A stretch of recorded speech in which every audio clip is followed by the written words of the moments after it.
This morning at approximately 8:30, when that electrician discovered the body of a white male, apparently in his late 20s. The man had been shot to death, apparently a self-inflicted wound from a gunshot. Last night, his mother said he'd been missing for about 6 days. She feared he was dead. Cobain went underground amid rumors that his band had split because of his health problems.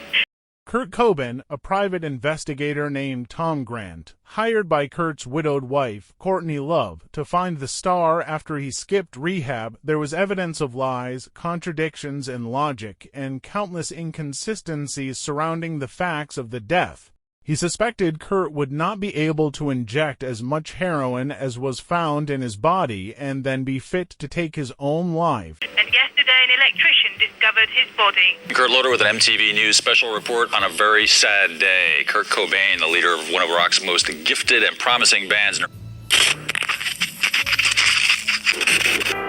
Scott Weiland, one of rock's most distinctive voices, has died.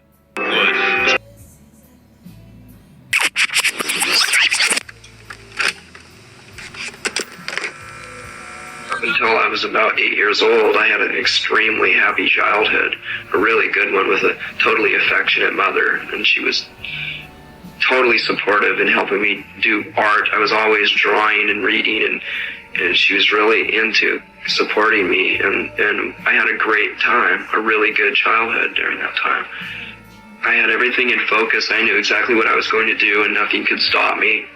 And I knew that I could do whatever I wanted because the world was really small. And things just happened to lay down before me with luck, and I didn't have any problem. There were no obstacles in my life at that time. I was never really a bad kid, but I did things like, I would take a 7-Up can and fill it full of rocks and stand behind the fence and throw it at cars. I had this thing about cops, too.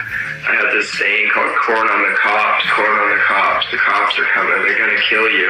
I used to take those cans and throw them at cop cars whenever I saw them, and every time I saw a cop, I'd start singing that at them and pointing at them and tell them that they were evil.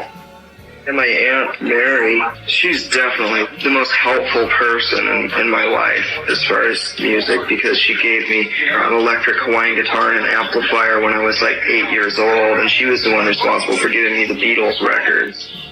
And she gave me a bass drum, and I'd strap that on and walk around with the Elmer's Fudd hat on and my dad's tennis shoes and beat on the drum and walk around the neighborhood singing Beatles songs. Thought for sure I could be a rock star. There was no problem because I was so hyperactive and the world was in my hands. I could do anything. I knew that I could be the president if I wanted to, but that was a stupid idea. I'd rather be a rock star.